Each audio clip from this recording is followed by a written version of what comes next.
Ladies and gentlemen, welcome to another episode of Sports Nonsense and Whiskey. Tuesday, July 12th.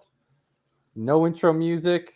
SP's got a little business issue he's trying to take care of that he's been dealing with for a little bit of time now. So, probably best that he's not here because he's probably a little angry right now. But hanging out with Pinky virtually, enjoying the times. How you doing, buddy? Oh, good, buddy. It was a long day.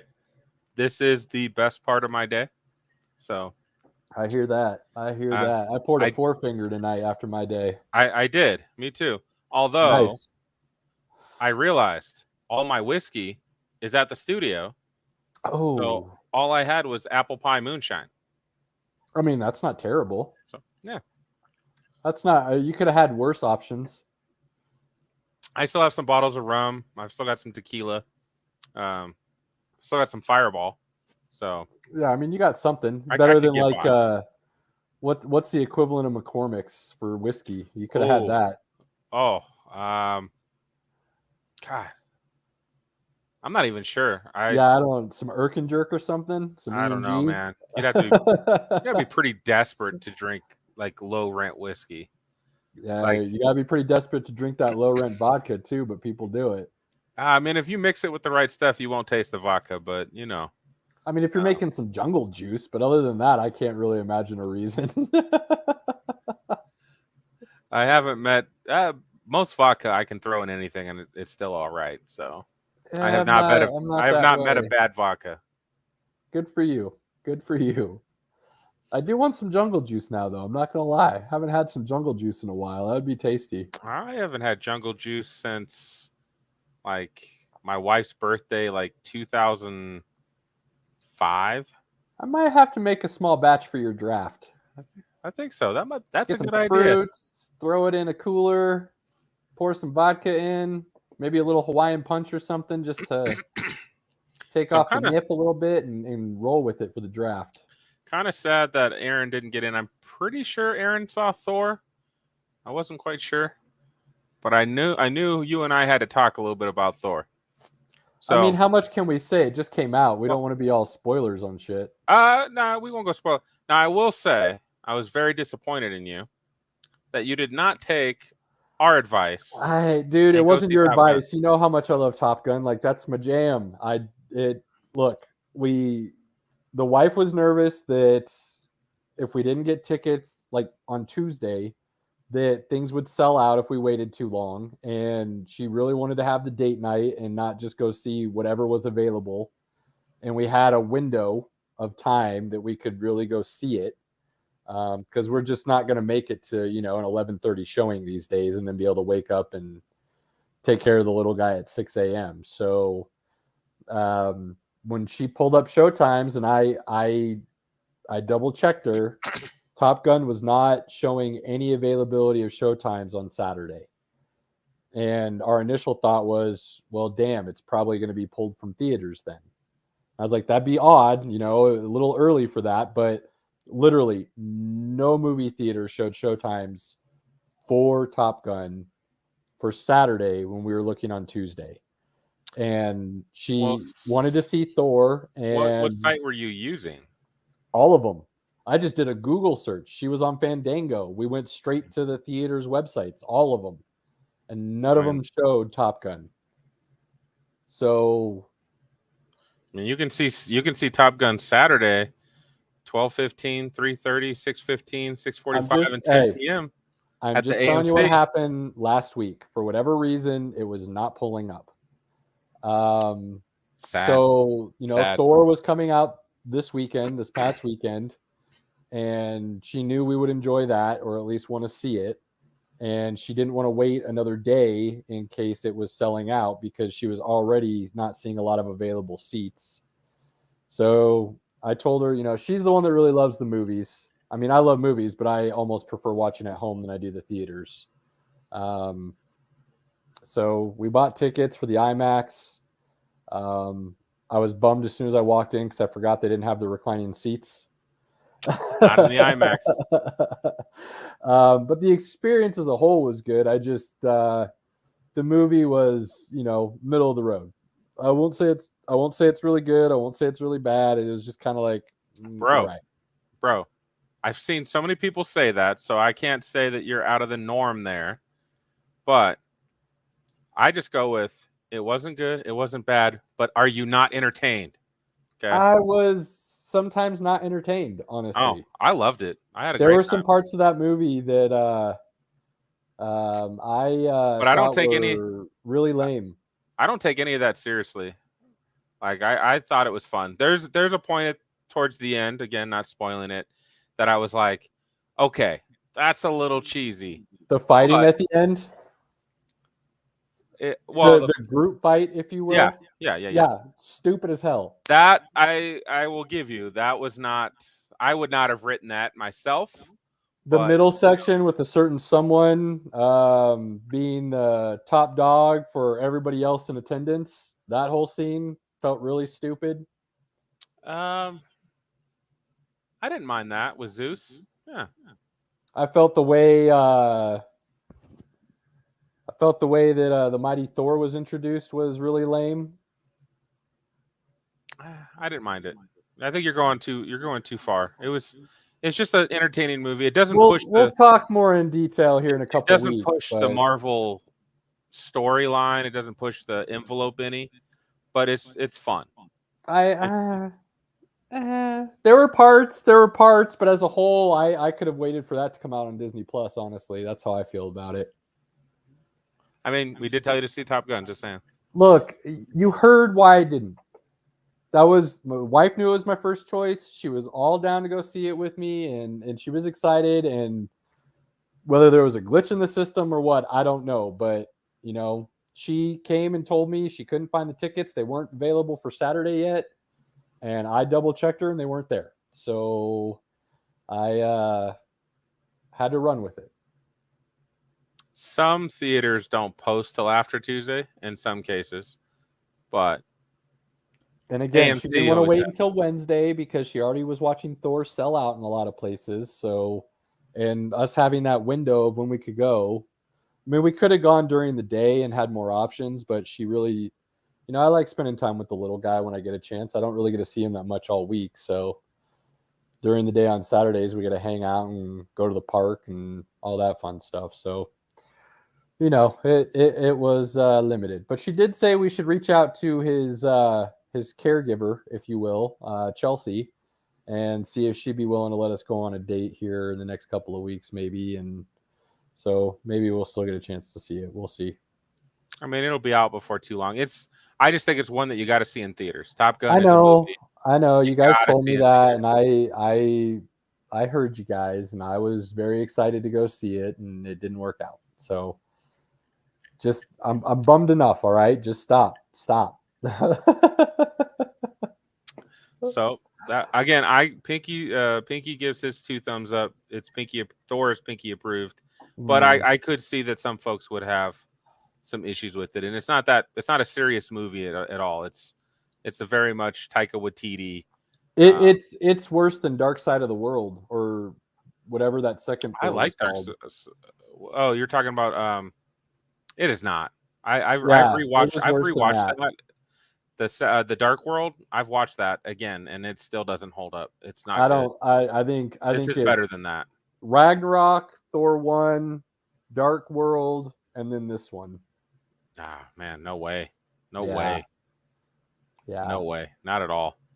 too All many right, things about the story that just felt forced. I can't yell at you or punch you, so we got to move on. That's fair. Oh, damn it! Oh man.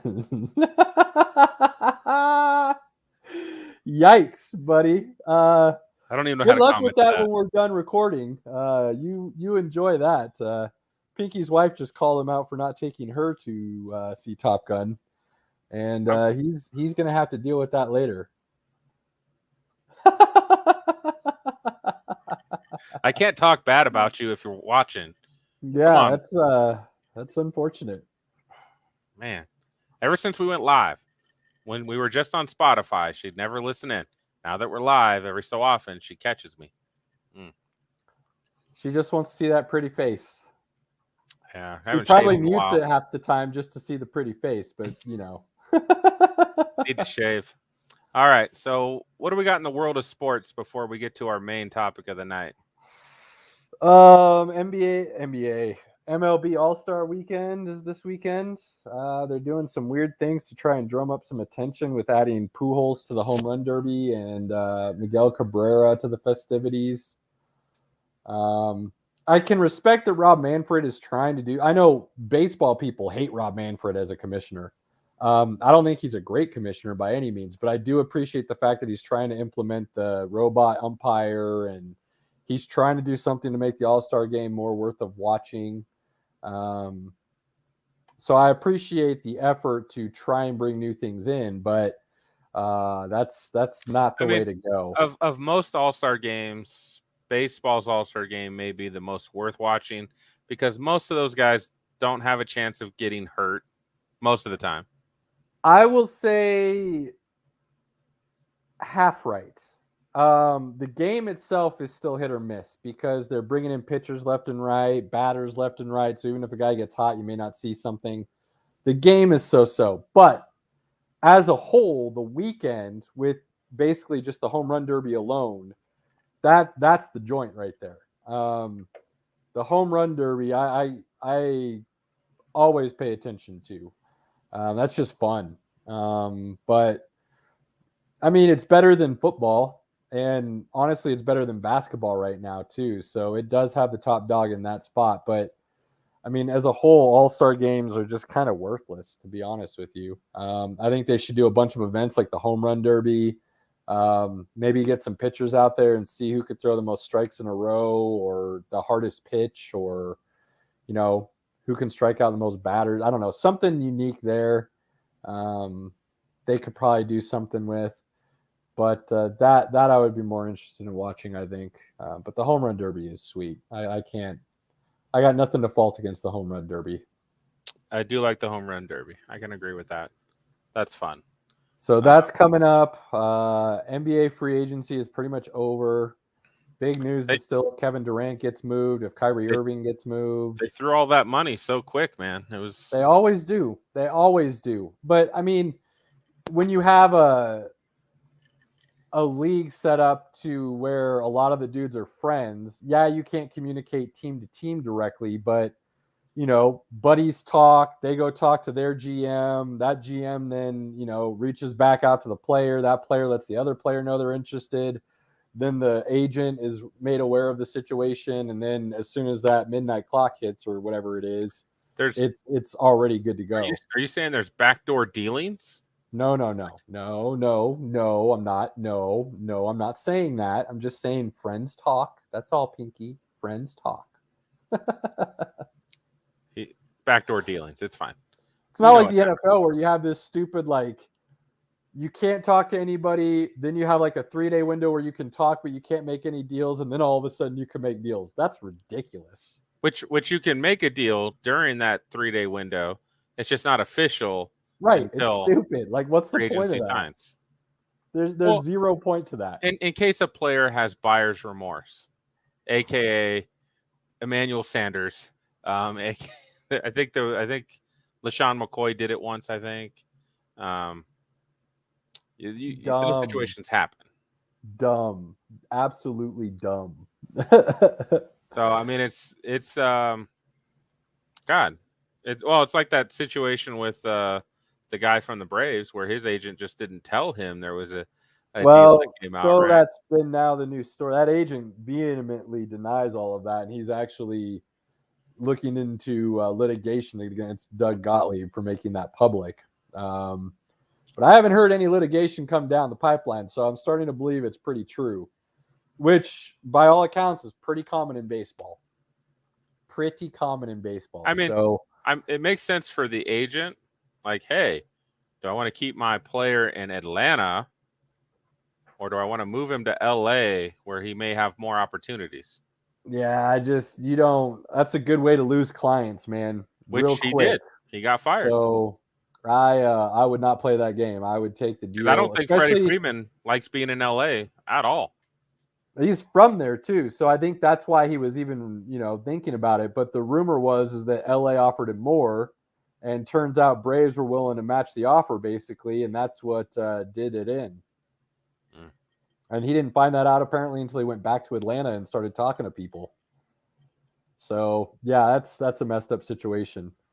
So MLB, we got the NBA is pretty much on hold. We're in the dead season, man. A little bit. Little hockey news. What hockey news? Well, Avalanche, I think last week they traded for their goalie.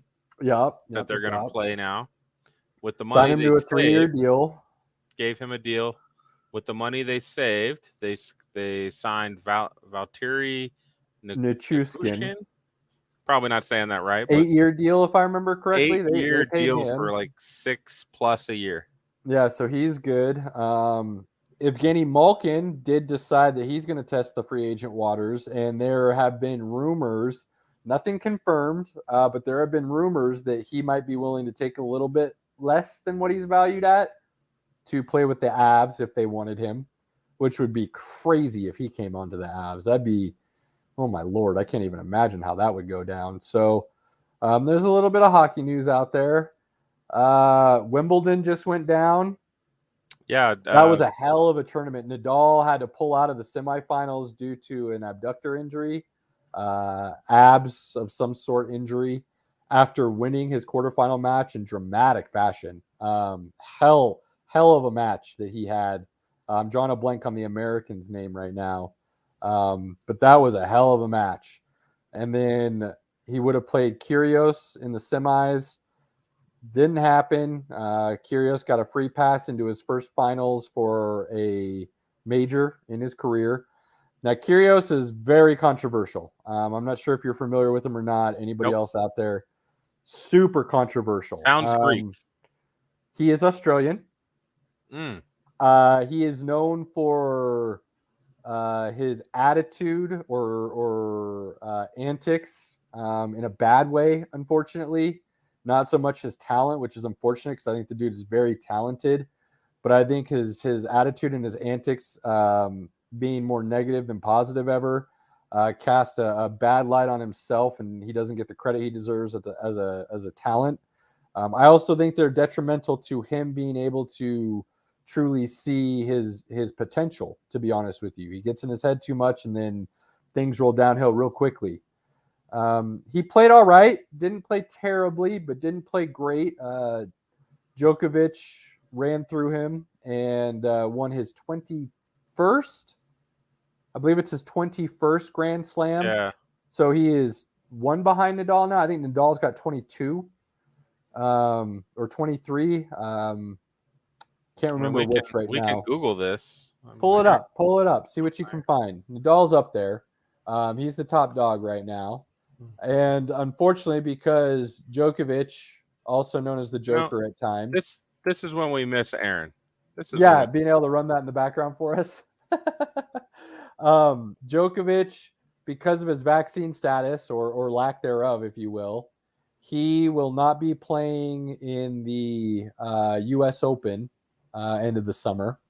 So he missed out on the Australian Open, and he will miss out on the U.S. Open. Nadal's got 22. 22. That's what I thought. So Joker's got 21. Nadal's got 22. What's Roger have? 20. 20. That's what I thought. So they both just passed him. You're looking at, and I've said this before, the three of those guys are. Now, Roger's probably going to start getting left out of this conversation as the other two progress a little bit. But those three, you could a year ago easily argue any of them as the best male tennis player of all time, easily, and you wouldn't have been wrong. Now, like I said, Roger will probably get passed up a little bit here, and he'll start being just that second spot, and Nadal and Djokovic will fight for that top spot. One thing I think is crazy about all three of those guys, Roger has pretty much dominated Wimbledon. He's got like 14 or 15 Wimbledon titles. Nadal has dominated the clay at the French Open at Roland Garros. He's got like 15, I think, French Open titles. And Djokovic has dominated the Australian Open. He's got 14, I believe. So each one of 9. them, he's got 9 Australians. 9 Australians. I thought it was higher than that. But Nadal's got 14 French. Okay. Djokovic has got 9 Australian, 7 Wimbledon, Okay. 3 So, US, 2 French. so he's evened out a little bit more now with the Federer was Australian and Wimbledon were his like 2 big ones. He had But 5 US. you kind of see where I'm going. They've each kind of dominated a separate tournament, which is kind of unique. But then been able to win all the other ones as well. I mean, those 3 dudes are just on a different level. They are. And what's crazy is had Rafa not been injured, he's playing at an elite level right now, and so is Djokovic. That would have been an all-time epic final at Wimbledon, I think. So it's unfortunate that we didn't get that they weren't able to do it. And now, Djokovic won't be at the U.S. Open. So that's going to be Rafa's to steal if he's healthy. So that was fun. Last couple of weekends watching that. Some really great tennis. That was great. We've got the the Open Championship, as it's called, for golf out at St. Andrews, I do believe.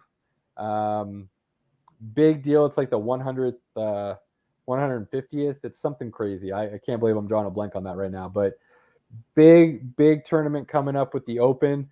Incredibly controversial still with the Live Golf Tour being allowed to participate. The RNA, which is the British version of the PGA, has told Greg Norman he is not welcome. Do not come. We're not going to let you in, but they're letting all the Live players come. And there's some history there that I'm not 100% familiar with, so I won't speak on it. I just know that there's some history between the RNA and Greg Norman, and he's not welcome at the tournament, but the Live players are. Tiger just came out yesterday and blasted the Live players, blasted them. Basically said they're turning their back on what allowed them an opportunity to become what they are. And he's jumping on kind of the bandwagon now with everybody else, with Rory and so on and so forth, saying that these guys shouldn't be allowed to participate. Here's what I think is just ridiculous, in my personal opinion. And these guys are hypocrites for saying such. The 4 majors, well, I should say 3 of the 4 majors are put on by individual entities that don't have an issue with Live Golf per se.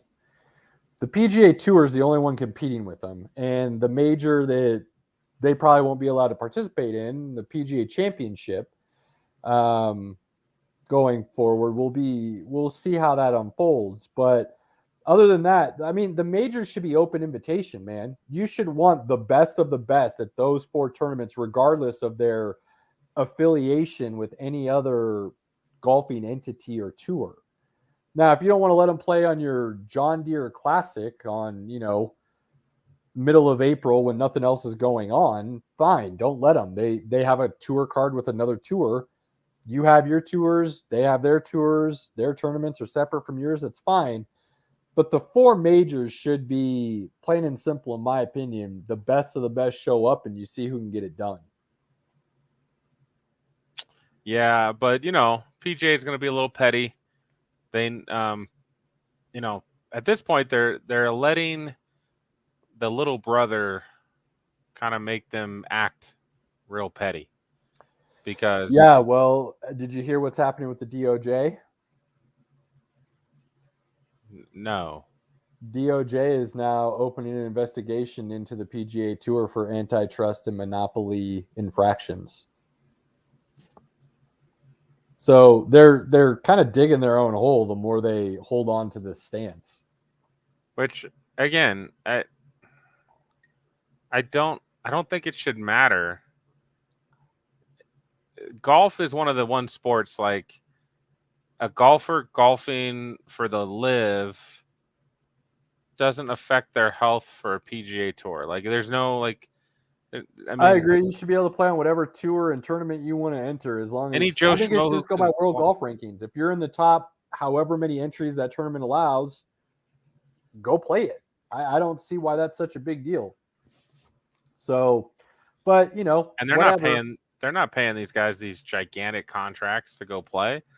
They're just paying them, hey, the if you PGA is place, you win. not paying anybody. Exactly. And the Live is like, hey, here's a guaranteed contract. Come play on our tour, regardless if you win or not. Like, I mean, you'd be foolish not to take that deal. Unless you're like Tiger, who already has $1 billion and you don't really need it. Then you can try and save face and someone like Tiger takes that money, he's going to face a lot more questions about, well, what about all the business dealings the Saudis are in?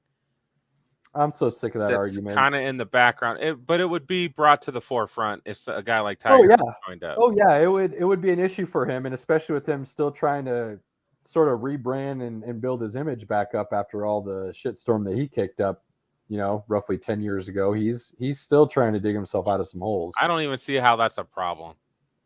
Man wants to blow up his marriage. That's his issue. Hey man, it is what it is. He probably could have gone a little more quality over quantity, but to each their own.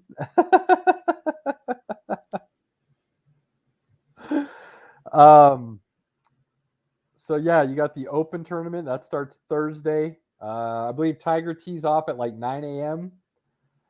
Eastern time. So he tees off at a good time for us to be able to watch his first round.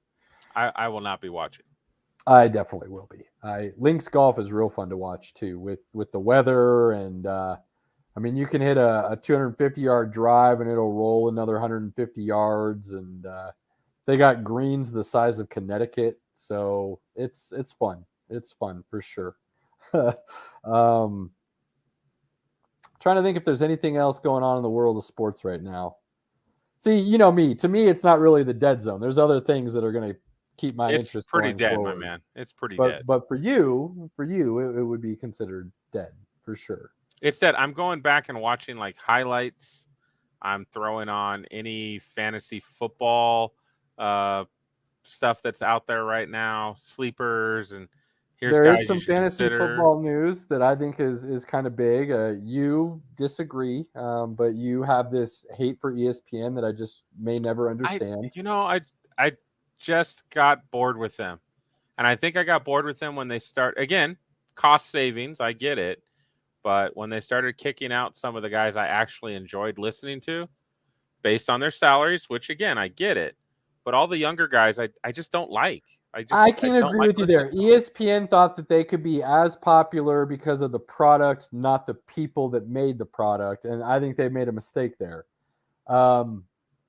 But Matthew Berry is kind of the OG of fantasy. As far as I'm concerned, he is the reason fantasy football is what it is now. He's definitely been a huge supporter, advocate, and he has helped grow the world of fantasy football. There is no doubt about it. If there's a fantasy football Hall of Fame, he's in it. So he announced today that after 15 years with ESPN, he will no longer be there. He has some other ventures and avenues that he wants to pursue. Now, I know you think that's because ESPN didn't want to pay him, but I will say, Pinky, he's had some health issues in the past because of the amount of hours he was working and amount of ventures that he was trying to take care of with ESPN and outside of ESPN. I do truly believe this is him saying, I'm at a status now where I can run my own thing and I don't need ESPN to back me anymore to do Which absolutely true, and it's probably been true for the last 5 years that he could do that easily. The thing is, it comes back to, what is ESPN going to pay me to make it worth my time to stay there? And I just don't think that matched what they wanted to pay him anymore. It might be, and I know it's notorious that ESPN will run their talent into the ground and put them on 8 different shows a day and 6 days a week and things. They had him on NFL Live multiple times, which he had a segment. So he would do fantasy football live every Sunday morning with Field Yates and a couple other people. And then he would, during that live cast, he would then swing over for like 10 to 15 minutes, depending on the day. And he would do a segment on NFL Live. I don't know if you ever got to check it out, but his fantasy football show that he did with the puppets. Yeah, it was awesome. There was a guy he had on there that I just did not like. I did not like the guy at all. I can't remember his name. I'd have to really deep dive and look into It it. wasn't the guy with the tattoos and the beard, was it? I think it was. I did not like That's him. like his buddy. That's David Diop or something I like that. I That didn't guy's like him. great, man. I didn't like Barry that much to begin with, so I really didn't like him. Okay, well, fair. I love that show. I That mean, was it Barry brought to in his me, Simpsons writing capabilities and goofball humor, and then did fantasy along with it. I loved it. and Barry to me was like the John Madden of fantasy football, and I think John I Madden's could kind fun, of see that. but he's not like a guy who knows what they're doing is not going to enjoy listening to the guy who's speaking to the guys who don't know what they're doing. That's fair. I will give you that. That is fair. He was for the masses, not the quote unquote hardcore experts, if you will. I'm no expert, but I feel like I know enough to be You know what I mean. helpful. You know what I mean. Yeah. I will say though, in all honesty, of all the rankings I've seen out there from anybody year in to year out, I always felt his were the most accurate, at least to my own thoughts and judgment. I did find that a lot of times his were more aligned with how I felt about guys than anybody else's. So I respected the fact that he was more than willing to go against the grain of the consensus if he liked a Well, guy. I don't think he used a lot of like the deep analytics to impact his views, which was fine because sometimes the deep analytics makes you way too high on a guy or way too low on a guy and it just doesn't make sense. But I don't think he used a lot of that information, which is still good because then it would match up with what most people have feelings If for. you use it right, but let's be honest, I think one of the reasons he was the OG godfather of fantasy football is because he had a natural knack for judging guys and their talent and being able to give that correct information, especially in the early years, on the sleepers and the busts and who you should be really looking out for.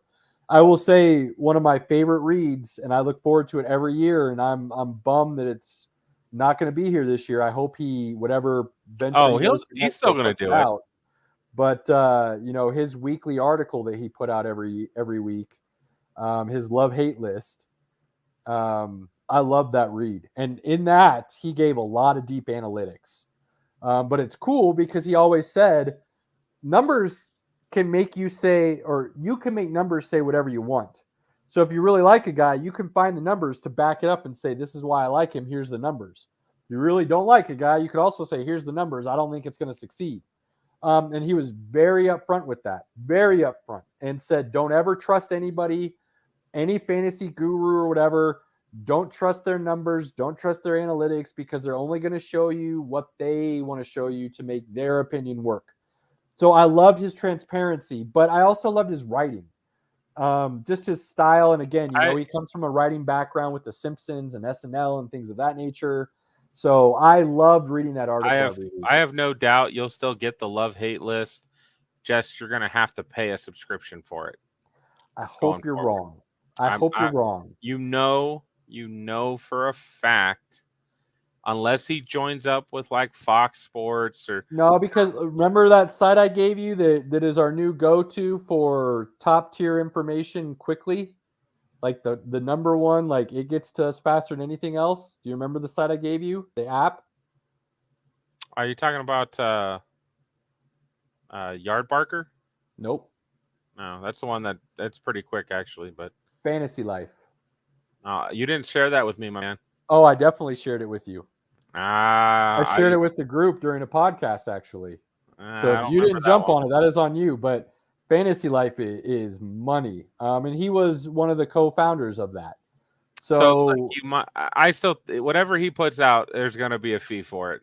I'm pretty confident. We'll find out.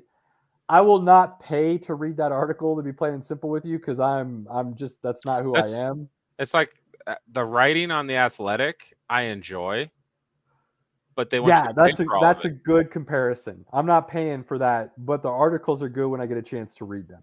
I will agree with you. That's a perfect example. If you can read it without having to pay for it, yeah, I'm not paying to read The Athletic. I'm not like.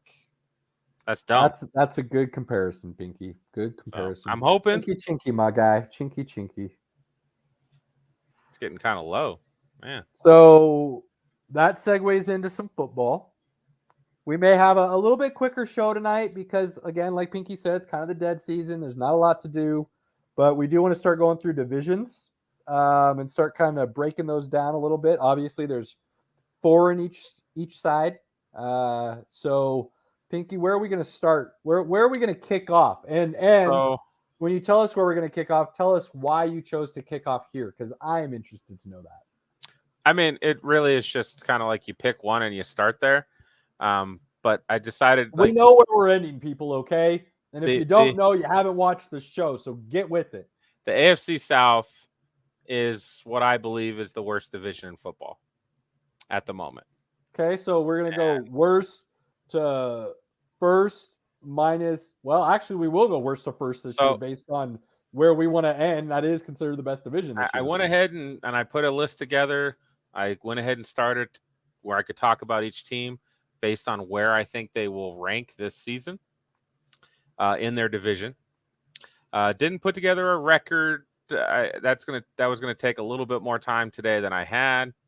And that's something that you and I said we go through. So, but I promise our listeners, before the season starts, before preseason is over, Pinky, let's make a deal. Before preseason is after the 3rd week of preseason, which is the last week of preseason.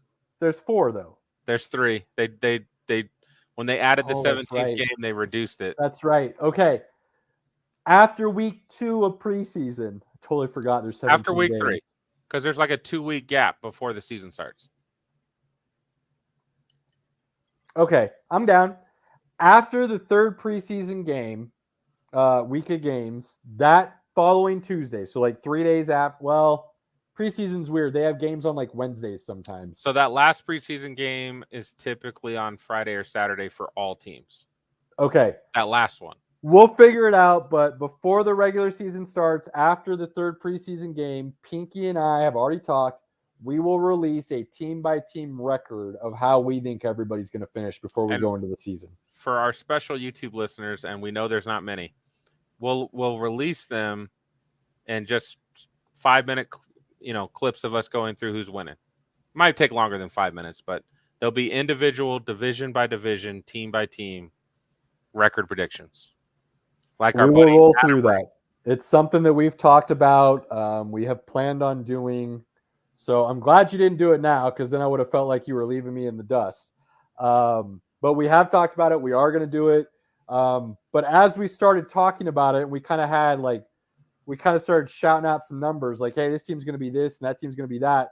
We started realizing that after we went through the entire 32 teams, the numbers might not actually add up to the schedule. And so record-wise, it might not actually be possible on what we were spitting out. So we're going to do a little bit more deep dive and actually walk through everybody's schedule. We're going to do it accurately. Mark L's and W's where they belong. And match those up to each team, and then we'll release that before the season starts so that you guys kind of know where we're at. Sounds like a night of whiskey together, Caleb. Sure does. That's what it sounds like to me. Some Little Caesars pizza, and some whiskey. That's been our go-to when we've been hanging out watching fights or games here recently. That's the way to do it. We could do it SummerSlam. Ooh, that's a good idea, actually. When is that? July 29th, I believe, or 30th. 29th or 30th, I'm not sure. End of this month on a Sunday. Is SummerSlam 2 nights this year or just the 1 night? I think it's just 1. I'm not for sure, though. We'll get with it, but I think that's a good day for us to sit down and Google. go through it. Let's just Google it. Okay. This is why we need Aaron. If Aaron was here, he'd already have done it. You guys can't tell, Pinky and I hate technology, but we are all about talking some sports. Saturday, July 30th. It's just 1 night, and it's Saturday, in Nashville. I think that's a good plan, Pinky. We can sit down while we're watching some SummerSlam. And any of you that are bashing us for wanting to watch some WWE pro wrestling, shame on you. Shame on you. That is quality entertainment. And it's free on Peacock, so like that's right. You don't got to pay for it anymore. I'm not paying $35 or $40, whatever it is for the. We'll throw it up on the 75-inch with surround sound, and we'll hear them slaps for real. Yeah, nothing wrong with that, man. And John Cena's wrestling. I love it. We'll walk through the schedule. I'll I'll see if our old friend might be able to join us that night just to hang out as well and kind of give his 2 cents on everything. See if there's no baseball going on that he might be able to get a Baseball's night over. out. We might have a good shot. We'll see. All right. We'll see. AFC South, last place. Run it through. Run it through. What are we talking? Cody, I What do we hope you're got? listening, or I hope you listen at some point. Oh, he's done Houston with that team. Texans. Remember, he's a Broncos fan now. Oh, that's right. I Yeah, keep forgetting dude. that he's converted. And not because they sucked. He was a hardcore fan. He thought they'd turn it around at some point. He liked a lot of the pieces that they're building. He can't support the team after he found out they were supporting Deshaun Watson. So he bailed. He's got some morals and he bailed. And, you know, we happened to befriend him just enough to bring him over to the orange and blue. Everybody looks good in orange. It's just a fact. Everybody looks good. I would say everybody looks good in red, but, you know, semantics. My wife looks great in red. So, yeah, sure. We'll go with that. Hannah, are you still listening? That's a point back. Hannah. Hopefully. So, a couple changes for the Houston Texans. Obviously, they traded Deshaun Watson. They did fire. Got to steal with that. They got a lot, and I'm shocked at how much they got overall. Like I really do think they handle that right. They do have a legit chance at being a serious contender in roughly 3 to 4 years. Hopefully, after a couple of drafts. If the quarterback they have now, and hey, I've called it. I think he's legit. Davis Mills, if he really is the guy, they're in a really good spot right now. Are you reading my notes, Caleb? Jesus. I mean, you did share them with me. I did. So, they traded we like to be somewhat organized. They picked up they let go of David Culley, which I still think is a mistake. Well, I thought considering who they picked up, David Culley was able to do with that team last year. No, I actually like David Culley more than Lovie Smith. I don't think Lovie Smith is a bad coach. He's not. I just don't think he's a great coach to take you somewhere. And I think what David Culley did last year with that team and the fact that he had them competitive 50% of the games, easy. I would have lost good money if I had bet against them every game like I wanted to. Agreed. Because literally it was like, oh, they should lose every game. And they would win, and you'd be like, wait, how did that happen? They have the worst roster in the NFL. Like the worst. So I think he got screwed over, plain and simple. I mean, I know there was some in-game decisions and some things they weren't like excited about him as a coach, but he was a first-time head coach. You got to give that guy a little bit of leeway. There has to be a little bit of a pass when you have the worst roster in the NFL. Like you have to give the guy a little bit of leeway. But it was obvious that they were using him as a one-year pawn. Lovey's a one-year pawn. He's only on a one-year deal too. He better be a one-year pawn, regardless of what his record is after this. He better be, because if they do well with the picks they have coming up, if they do well, that means their quarterback is legit and he's a franchise guy. There should be some serious candidates wanting to go there. We're not sure about Davis Mills, but I thought he played well last year. He actually had the most 300-yard games of any rookie because he had like 4. Here's the other thing that's crazy about Davis Mills is he's basically Trey Lance. He hadn't played football. He played 8 games during 2020 during the COVID year, but that was after 2 years off basically from knee injuries. Yeah. After being the number 1 prospect in his class coming out in 2016, 2017, I can't remember which year now. 17, 18. But he was ahead of, Trevor Lawrence, Justin Fields, a lot of other guys as far as like who they thought he would be coming out of high school. And then he had some knee injuries and it derailed him a little bit. But I think the dude's showing why that talent was rated at where it was in college and coming out. So they didn't sign anybody in free agency that I thought was worth talking about. I think that was on purpose. I think they are building once those Deshaun Watson picks start hitting. Their first 4 draft picks, I thought, were very, very good. Agreed. I don't know about picking Stingley at 3. Like, that's a little rich for me. I think, to me, Stingley if he's your guy, go get him. He's the Jamar Chase of this draft. He took a year off. Part of it was due to injury. It was all took a year off. Pretty much to injury. I think he's still And well. then when he was healthy, he didn't play as well, which could have been recovering from the injury, or just because he knew their team sucked last year and he didn't want to really hurt I think himself. it's a little bit of all of that, but there's a lot of people Excuse who me. said he's the number one cornerback coming out. Mm-hmm. And to me, it relates to Jamar Chase with him taking the COVID year off and then coming out. So And people almost forgot how good he was and passed him. So I'm gonna read off the names and I'll let you talk about them. So we got Stingley, and then they picked Kenyon Green at 15, who's a guard. Jalen Petrie at 37, who's a safety, and John Mechie at 44, who's a wide receiver. So they got to do something with the offensive line. I think they got a great pick there with the interior line with Kenyon Green. Thank you, Green. They need to fill space everywhere. So taking a safety next after that is not a bad deal. And Christian Harris from Alabama. What position is that again? Linebacker. Linebacker. Right? Yeah, that's what I thought. Linebacker. I like that they put a little more stock in the defensive side of the ball this draft, because this draft was kind of known as being a more defensive heavy draft as far as depth. Now, I said it and I still believe it. I think it's true. This draft was down because there wasn't a top tier quarterback, if you will. But running back, wide receiver, offensive line, those skill positions were loaded. There just wasn't like the elite, like we expect these guys to be Hall of Famer guys in this draft, but a lot of great talent in the draft. You could build so much depth, quality depth, and maybe even get a couple all pros or some Pro Bowlers out of it at the same time. I think Mechie is a sneaky good wide receiver to take, especially they got him in like the late second round, I believe. Yeah. He had some injuries at Alabama. That's kind of why he fell a little bit. But he played phenomenal alongside Jamison Williams. He really did. And I think and I do believe Nico Collins is going to be legit. And I think if those dudes are healthy, both of them playing together with Davis Mills could be a really good combo. I like their draft. I really do. It's very solid.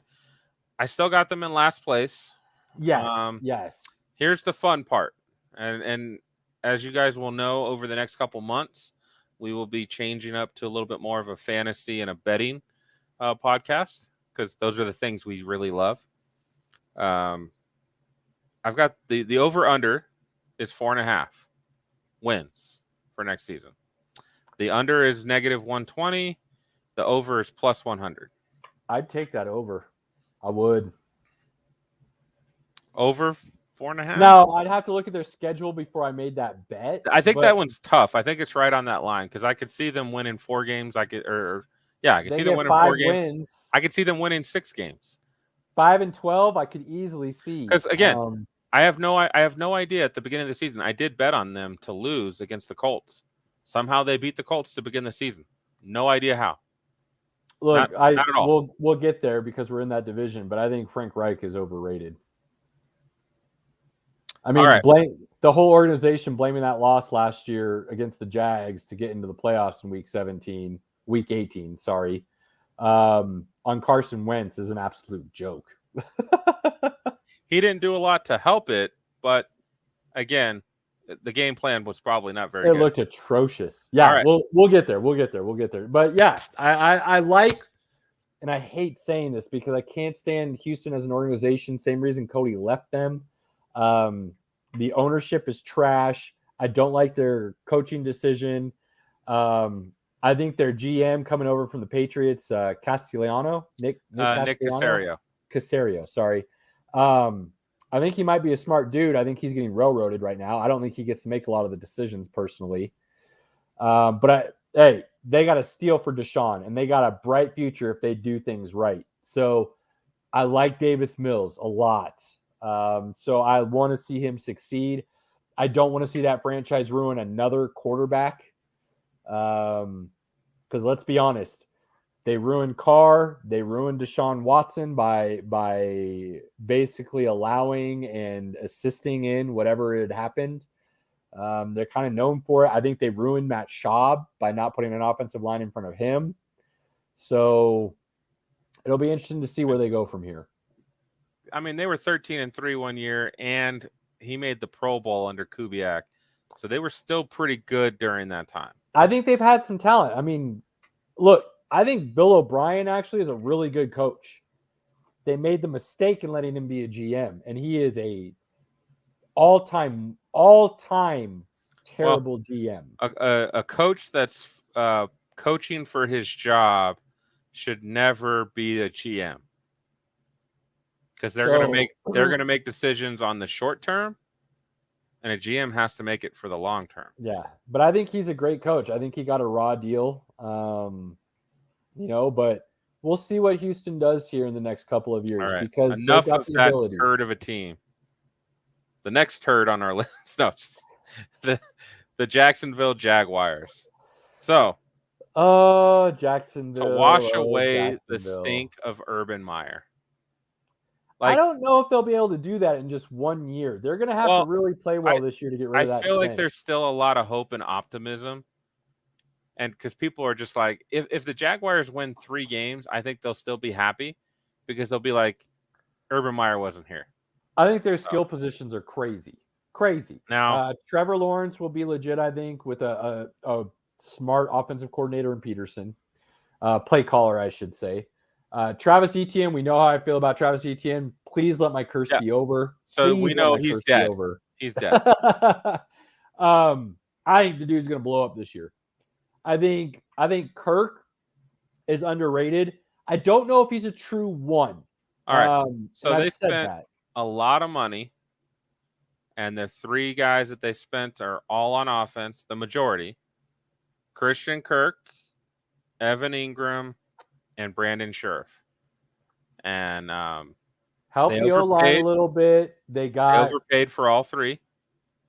The tight end. Now, here's the thing. You say they overpaid for all 3, but honestly, if all 3 perform up to what they're expecting them to, they could actually get steals on all 3. For the 6 games Evan Ingram plays, he's probably going to be that's the kicker. Talent-wise, potential-wise, Evan Ingram could end up as the tight end 1 this year. But that would mean he has to stay on the field for a whole season, which I don't think he's ever done. Never. So, Christian Kirk, I think he's got huge potential. But can he live up to the hype? That's a lot. So, again, I think Kirk is a fantastic number 2. They're paying him like a number 1. And that's what you have to do when you're a crappy team. You got to overpay guys. So now they got to turn that corner and become a good team, so they don't have to do that anymore.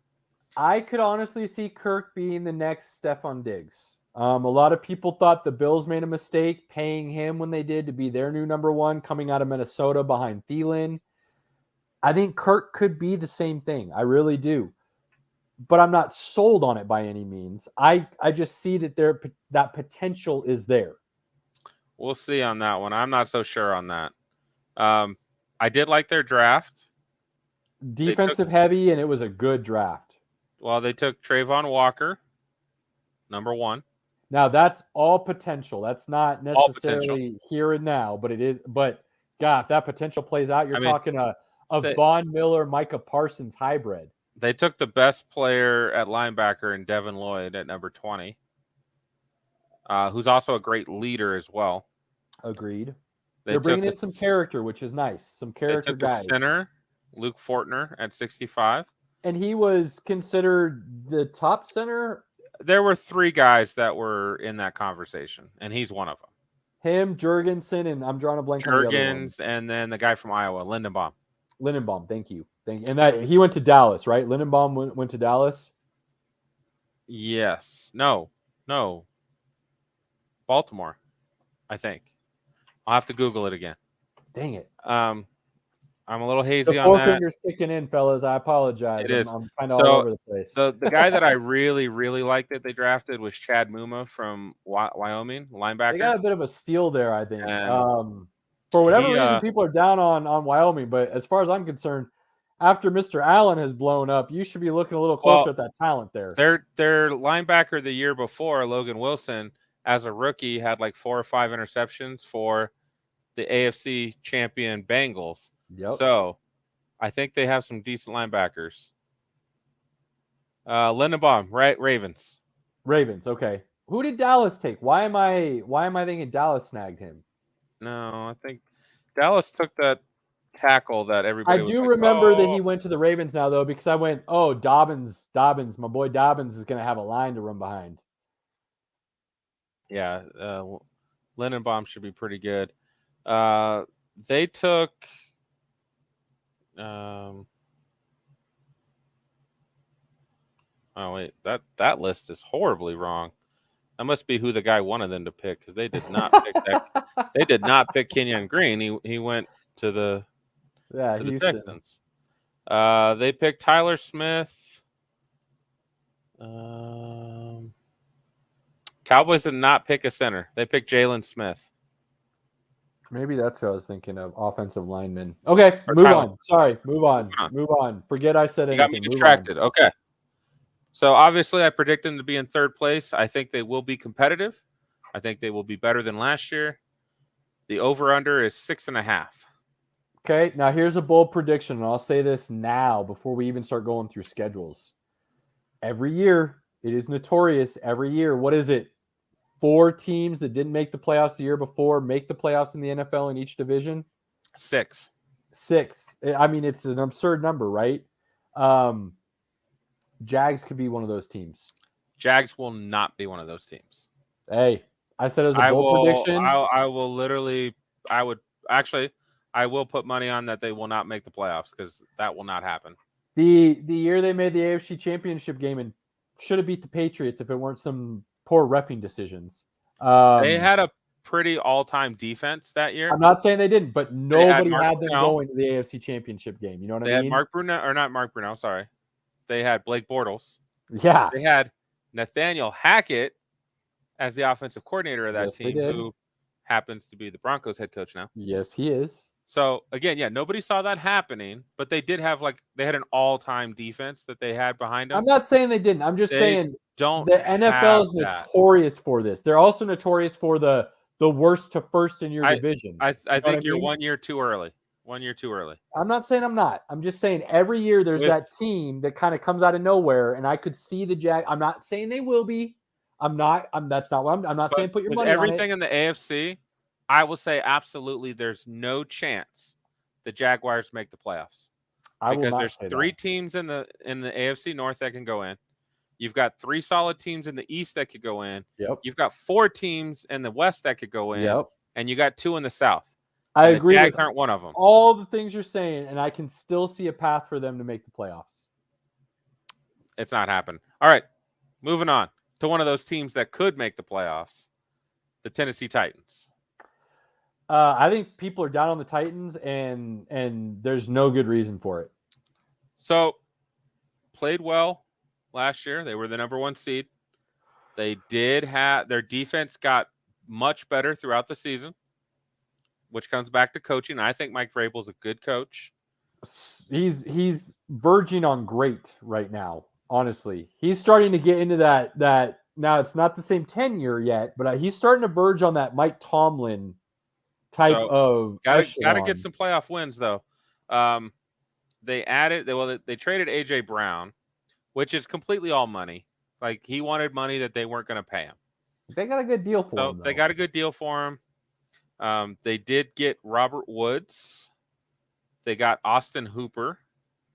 And they did get Ben Jones at center, which isn't a big deal, but they need to run the ball, so they need an O-line. So that helps.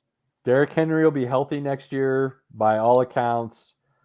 I know he's 20.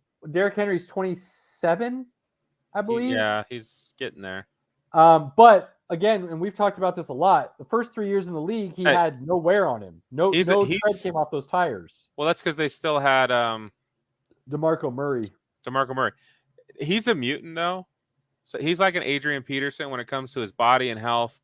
I am not like picking that time of when he falls off the cliff. When I don't see him being an age 30 guy and being done. You know what I mean? I see him having at least another 3 solid years left in him if he stays healthy. So they did draft Treylon Burks at wide receiver, who now that's supposed to be the big question mark. Big question mark. But boy, if that pays off, trading AJ Brown looks like a genius I'm not move. a big fan of their draft overall. They did get a corner, Roger McCreary, at 35. Who by all accounts could be. I mean, there are some people saying he might have been the best corner talent-wise. Maybe not fundamental-wise, but talent-wise. I didn't read any of that because that's not anything I saw about that guy. Good corner, yes, but not anywhere like what you're talking about. They did draft and tackle out of Ohio State, Nicholas Petit-Ferrier. They filled positions of need with solid players. Again, nothing great, nothing spectacular, but solid players. You got to always fill in that depth. And then they drafted Malik Willis at 86, which at 86, that's perfectly fine. I honestly believe he's the steal of the draft. I've talked about Malik Willis based on what I watched. If he's coached right. Now, we all know that's a big thing with me. Square peg, round hole NFL. If he is coached right, I see Malik Willis being big time. Big time. I got a feeling Malik Willis doesn't have to play for at least 2 seasons, so he'll be fine. I could see that. And I could see that for sure. Definitely not this season. I could see him starting next year, possibly, but definitely not this year. And I feel like the wheels would have to come off of Tannehill for Malik. I've said it before. I think Tannehill is underrated. I think he got done dirty in the playoff game last year. I think his receivers did him no justice. I think 2 of his 3 picks were bounced off of guys, I think. Yeah, and the first one was Julio Jones not coming back for the ball. Yeah. It was a curl route, and he just didn't curl. Which Julio's done. I know, and that's not the quarterback's fault. So why people are putting those picks on Tannehill is beyond me, because every time I watch the film, I see wide receivers who fail to run the route. I think Tannehill missed Arthur Smith, who is the Falcons head coach. I think that played a lot of Tannehill's issues last year as he was playing with a different play caller. But I think Vrabel is smart enough to understand that, and they will go back to more of what Arthur Smith did to make Tannehill successful. So their over-under is 9 wins. I would go over on that, honestly. And it all comes back to, if Henry's healthy, the way they run the ball. Look, what did I send that stat to you? There's something like 12-1 when Henry goes over 100 yards or something like that. I mean, it's a ridiculous number. And they'll run the ball, and Henry will get 100 yards, which that gives them the W. I could see them easily being 10 or 11 wins. Easy. So over 9 is a no-brainer for me. I mean, the over-under on that is 9. I probably wouldn't even touch it because I could see them going 9 or less, and I could see them winning 10. We need to look at the schedule because I really got to run through that. But even without looking at the schedule, 9 wins for Tennessee, over, done. I'm not so sure. But I think it's a perfect place for Vegas to put them at because they don't know either. There's enough. I mean, A.J. Brown, second half of the season, did a lot for that team, and he's not there anymore. Yeah, but I think I actually believe their wide receiver room is going to be better this year than it was last year. I think Julio, like you said, is done. So all they really had was A.J. Brown. N'Keal Henny came on towards the end of the year. I think he'll only be better this next year. I think Robert Woods is a perfect fit for that offense, a possession receiver. I do think Treylon Burks is going to be good. I don't know if he'll be great, but I do think he's going to be good. And adding Austin Hooper at that tight end as a safety valve, I think their wide receiver room / tight end room is better this year than it was last year, even with the minus of A.J. Brown. I still think it's going to rely a lot on Derrick Henry's health. Derrick Henry's healthy, 10 wins, sure. And it's not like he had a major injury. He had a fluke kind of Liz Frank type injury that, isn't a common type of thing. He's never had injury history in the past. There was people saying that his injury was because his foot was stepped on, which is kind of a freak kind of thing. So I don't see any issues with Derrick Henry going forward. I'm not counting against it. Let's be honest. You watch that man's off-season workouts. Oh, damn. I don't expect him to get hurt again, but if he were, he's like that one guy. He's like that's like the one team, and I'm just like, and I know they did it without him for a good portion, but they'd already built up a good 8 games. Yes, I will say. Before he went out. Cheers, Pinky. Without Derrick Henry, they're not getting over 9. And then the team who will win the division I'm very confident in this. Okay. The Indianapolis Colts. I say, and then I will say, fully agree with you.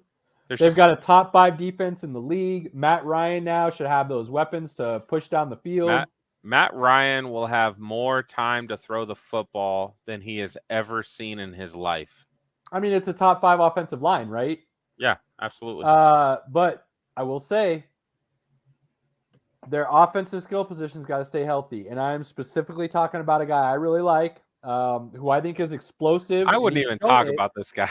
No, he's shown his explosiveness when he's on the field. Paris Campbell is a big sleeper for me this year. Everything I've heard coming out of the Colts, not him, the Colts camp, is they are in love with where he's at right now, health-wise and conditioning-wise. Caleb loves Paris Campbell, so again, he's dead. Probably dead. But I do have him as a big sleeper this year, and I actually see him and Pittman being a 1A, 1B situation. I think Pittman's going to have a really good season just because he's got a guy who can get him the ball on a consistent basis. I think Paris Campbell is going to be almost identical numbers to Pittman, honestly. I just can't trust he's going to play more than one game. I just can't. I get it. But there's been plenty of guys in the NFL throughout the history who have had some injury bugs first couple of years, and then all of a sudden it's never an issue again. It wasn't a big issue for him in college, so take that with a grain of salt. Maybe this is just who he is, and it's never going to change. I see him staying healthy this year, and I see him having a monster year with Matt Ryan. If that was a bet on DraftKings, I would definitely bet on he's not playing a full season. I say full season, I'm talking 14, 15 games instead of 2. And I would still bet that he would not play that many games. And I'd be like, yes, take my money. Now, I will say, if they don't decrease Taylor's usage, they're going to run and burn him out in the next 2 to 3 years. Which, then they don't have to overpay him. I don't think they'll care about that. I really don't. Use him up and move on to the next one, man. That's a supreme talent, man. They don't come along every so often. You need to stretch that out till he's 28, 29 before you burn him down. They traded for Matt Ryan, which we love. They did pick up Stephon Gilmore to play on the secondary. Adding that piece to an already top 5 defense is crazy. I love that. Their draft is okay. They drafted Alec Pierce, who's a wide receiver out of Cincinnati. That's a depth move, not terrible. They got Jelani Woods at tight end, number 73. He's Again, a project move, but he could be crazy potential. He's a project. And then they got Bernhard Ryman, number 77. He's an offensive tackle. He's like 6'9". Yeah, just adding to that already massive and vicious offensive line. I love that. I do think they'll win the division. The over-under for them is 10 wins. And the odds are -115 for the under and -105 for the over. So they're pretty sure they're going to win more than 10. Because of the division they're in, I wouldn't doubt it, but I could see them being right at 10. Them and Tennessee, right at 10. Fighting for the division and losers fighting for a wild card. So, and since I was pretty confident that they'll make the playoffs, if you were to put money down, it's -175 for yes. It's +140 for no. So I would not put button that no is. Don't put that money on the no. The only way them and Tennessee don't make the playoffs, in my personal opinion, is if all 4 AFC West teams get into the playoffs. Well, somebody's got to win the division. So, I mean, well, I'm saying one both team's got to make it in. I think you'll get. I honestly, this is where I see it. You got 4 division winners, right? 4 division winners. I think you get 2 more from the AFC West, so that puts you at 6. And then I think 1 of either the AFC South or the AFC North gets in. Based on schedules, and again, that's why we'll do the rundown. I mean, I think the Bengals and the Ravens are both making the playoffs next year. So that's 2 out of the North, and so only 1 comes out of the South. But I see that being the either or there. the AFC East is going to have 2. No. I think No. Buffalo. Who? I think Buffalo, and I do think New England or Miami will get a spot. New England, definitely not. New England, definitely not. They've got no offense, and their defense has been downgraded massively. Belichick just doesn't have the skill positions that he used to have, namely at quarterback. So no, New England doesn't have a prayer. Miami may be an outside shot, but I'd see Tennessee or an AFC North team getting in over them. We shall see. We'll talk about that because we got a couple more divisions to go. I'm excited. I will get to see Tennessee.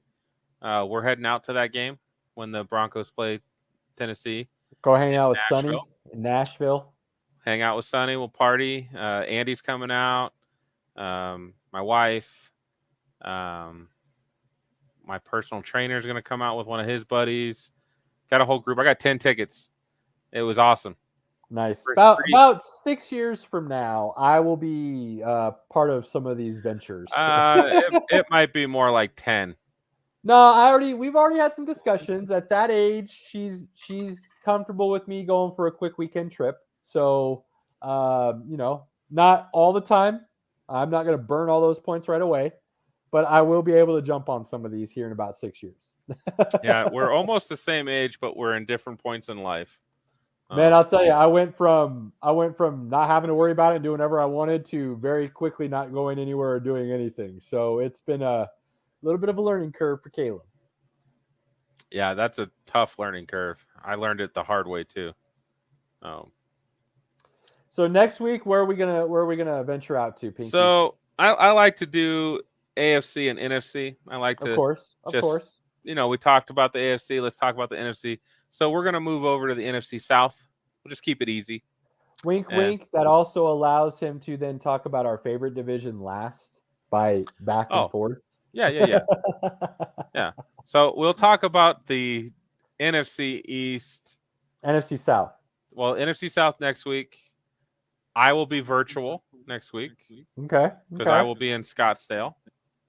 Burning my balls off. Now, funny enough, this also might end up being the worst division in football. So, back to back, we could be seeing the worst divisions in football, both AFC and NFC South. I mean, I think you could compare the Bucks and the Saints with the Colts and the Titans. I think you could make that comparison with the other two fighting for the bottom. But who are the other two?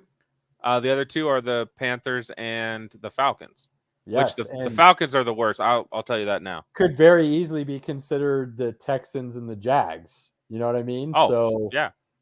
So that'll be fun. I definitely will enjoy that. I got some skin in the game there with a couple of those teams and some more of my guys that their careers might be ruined. I just check everybody a couple off my list every year until we need you to put out your love list before fantasy drafts so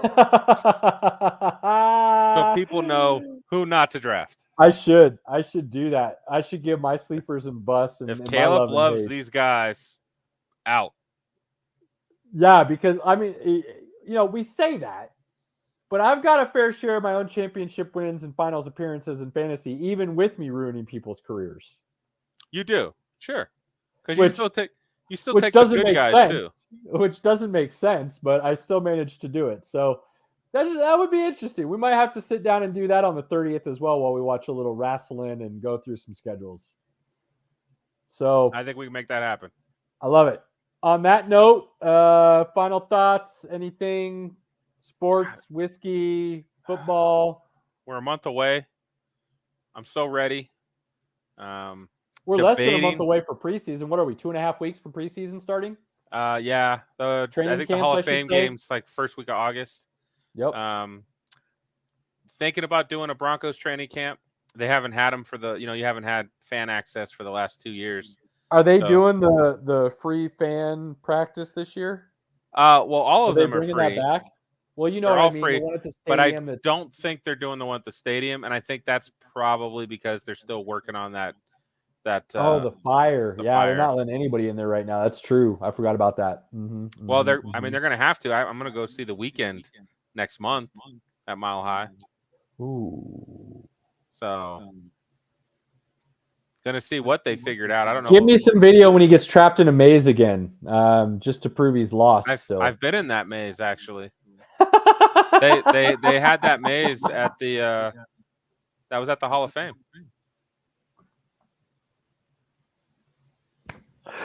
On that note, as always, spend that time with your loved ones. Take advantage of the time you have with them, friends, family, and anybody else you consider part of that group. Love everybody. We're out.